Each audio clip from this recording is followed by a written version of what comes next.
Hey y'all, I'm Sarah and I love to talk about movies, but today we're going to talk about one of the biggest issues that movie lovers today have, deciding between a digital and a physical collection. You know, I love to talk about movies, but I am also a movie collector. From VHS tapes to DVDs to Blu Ray discs to ultra high definition 4K to digital. I was building up a collection up until I moved from Tennessee to Virginia.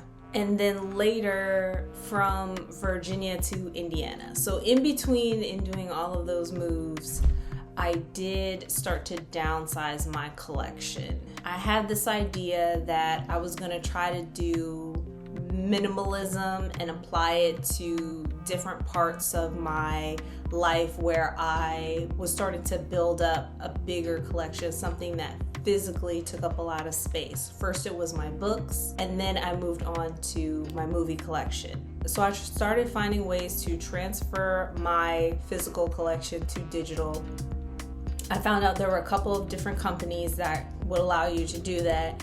One of them is Vudu. So if you own the DVD or if you own the Blu Ray version of a film, depending on what film it is, and depending on where you are and if you have the app available, you can scan the barcode from your purchased item, something that you own, and it will offer you the digital version in different definitions for, like, if you want SD or HD or Ultra HD at lower rates than if you bought them outright. And there's a couple other companies, but with Vudu, it adds all of those purchases into a library that you can access from anywhere.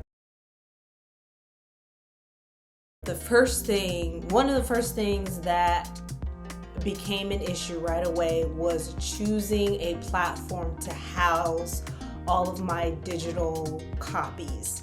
I grew up in the era of Apple, so when the iTunes music library came up and then you started being able to add movies and TV shows and all of that and sync it with your devices and whatnot, I've had an Apple library for a really long time.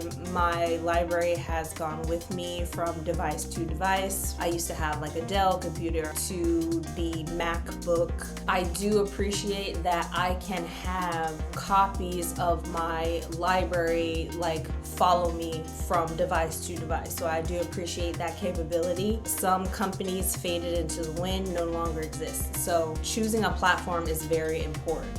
Like I have my iTunes library downloaded onto my computer. It is an app on my computer. I can pull it up anytime, whether I'm connected to the internet or not. With certain platforms like Vudu, you have to be connected to the internet in order to access your library. So after coming up against a series of challenges moving from physical to digital, not only cost-wise, but aesthetic-wise, and realizing the limitations of having a digital collection made me decide to go back to having a physical collection. So I think if you want a minimal, seamless experience and have no tech issues or connection issues where you are, that going digital is a great option. However, if you enjoy, as I do, behind the scenes, features, interviews, alternate openings and endings, or if you are interested in movies that tend to be harder to find, independent, limited release, then physical collections are a great option. So those are the two main differences for me. And as someone who, because I'm in the Americas, so access to certain physical copies of things is a bit difficult. Independent, limited release films that are harder to find are not always available digitally. Accessing digital versions. So not all movies are available across all major retailers. And by major retailers, we're talking about Fandango, formerly known as Vudu, Apple TV, Amazon Prime. We're talking about Google Movies and TV. We're talking about the biggies, okay? And we're not talking about certain feature films or TV shows that are produced under those major retailers like Amazon Prime or Netflix, because not all of even those TV shows or films are available across all major retailers. Some are and some aren't. For example, The Mitchells vs. the Machines, which is a Netflix feature film, was available to purchase across major retailers. But Velvet Buzzsaw, which is one of my favorite films ever made by Netflix, period, is not available across all major retailers. On the other hand, you have two of my old faves from the 90s, Poison Ivy and An American Werewolf in Paris, are not available on Apple TV. And I would say that Apple TV is a major retailer for digital content. So you have that challenge. Certain deals are only available on certain platforms. If something goes on sale at Fandango, it is not necessarily on sale on Amazon Prime. So it makes it difficult to try to consolidate your collection under one platform when certain deals are only available on certain platforms. That is a big challenge for me to keep it cost effective. So if I wanted like a limited edition version of something, like a Criterion collection version, I would check out eBay or Poshmark or other platforms like that, where I could get the version in reasonable condition for a reasonable price. Something that I mentioned before, the extras, which are not necessarily a make or break as far as what version I get, but I love watching interviews and hearing commentary. I love to see certain creative processes behind the scenes. I just find it all very interesting, like, how did you come up with this way of doing things? And most of the time it's a collaborative effort. It's like writers bouncing ideas off of each other with the costumers, and this is how they came up with this thing that embodies this other thing. And especially to see how crew and cast can all be so excited to bring a vision to life, it is worth it to me to pay a little bit more to have access. Even though there's this great platform called Movies Anywhere, which will allow you to sync all of your libraries so you have access to, I would say, most of your collection from platform to platform, there are certain limitations. Some of the platforms do not participate, so you can't, for example, link your Google Movies and TV account library with Movies Anywhere, and that would allow you to see all of the movies that you bought on Google Movies and TV or Fandango or Apple TV. So I think depending on the access restrictions, which I think are based on studio or the production company, MGM versus Amazon versus Lionsgate. Lionsgate is a big one. A lot of their films I found do not sync through Movies Anywhere, so it's better to purchase the digital version on the platform that I use the most or that I want to be my main host. I really enjoy those Criterion Closet pick videos.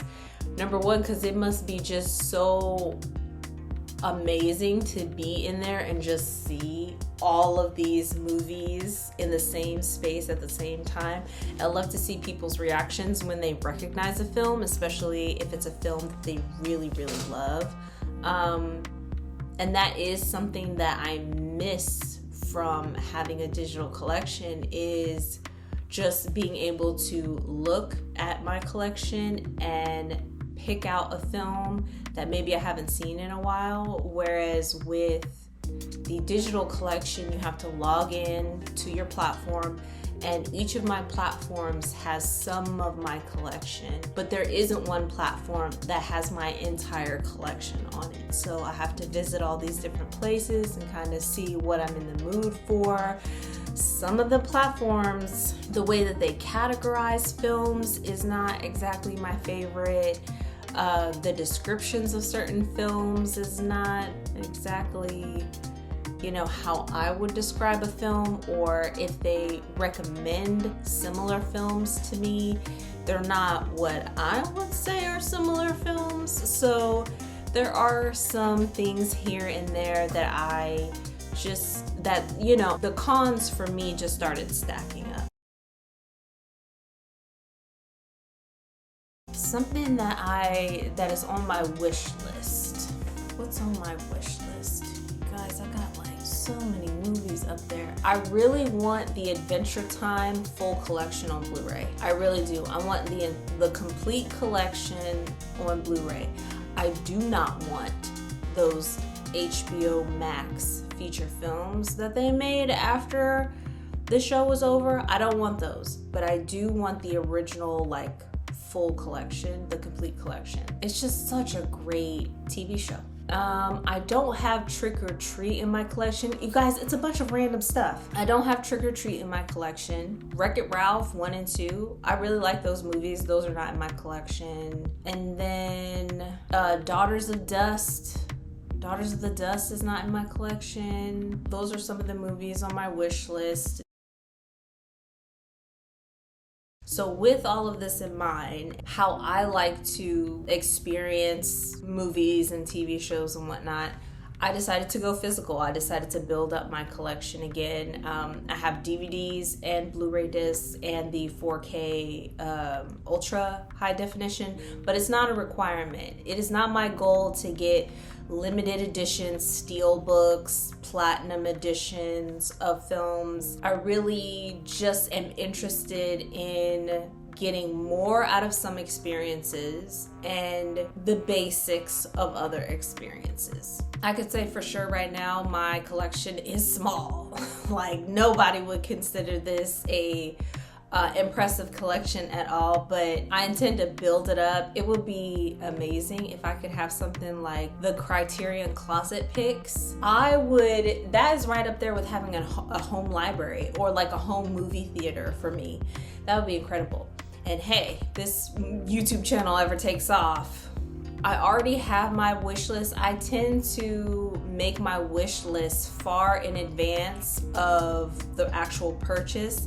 And when I make purchases, they tend to be based on the mood that I'm kind of in and if there's a really good deal going on. So it all depends. It's not predictable at all. Whatever, fits into my budget, I make room for, which is why, as you guys can see, a lot of the movies that I review are a little bit older or a little bit niche. Because you guys have been so patient and watched this video, I'm gonna share with you my latest 4 purchases. So I ended up getting 30 Days of Night because this is an amazing survival horror film. I have never read the full graphic novel that this is based off of. I think I read the first 2 pages, but it is super intense, and I think that this is a really, really, really good film overall.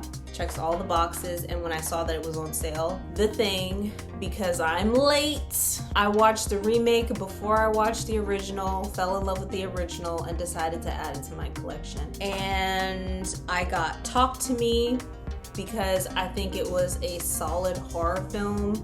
Not in this way or in this way, but in a wholly separate kind of style and character, storyline, like everything is very different, but I think it is a solid horror film. And the last one is Samurai Champloo, guys. Fun fact, apparently these versions do not include the digital copies anymore. That was a super bummer. I thought I would kind of get 2 for the price of 1, so I will do this a lot. I will buy movies that have like the digital and the Blu-ray copy.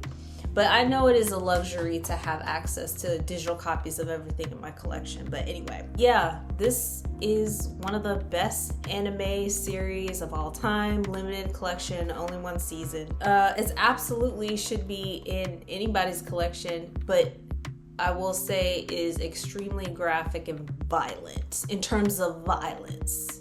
Y'all know what I mean if you've seen it. So yeah, those were the last movies that I bought for my physical collection. A lot of interesting movies are coming out. The Aliens movie is coming out pretty soon, I think, and The Substance is coming out. But yeah, I just wanted to talk to you guys about this. I know this is a huge issue for people.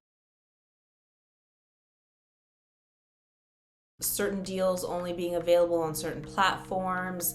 And then running into the tech issue where some library platforms not able to download into an app on my phone or on my computer, having to rely on them, you know, internet access and whatnot. I lived in Indiana, in a city where there was no internet service provider.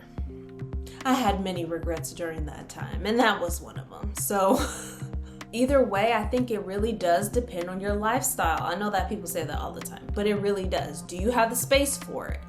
You know, do you really care about those extra things? You know, if you don't, you can really save money on purchasing digital copies only. They're always less expensive than the physical version unless you're trying to get something like the same day that it comes out. Everything goes on sale eventually. eBay is a great resource. Thank you guys for spending your time with me. I really appreciate it. But you all let me know, are you interested more in the benefits of a digital collection or a physical collection? And I'll see you guys next time.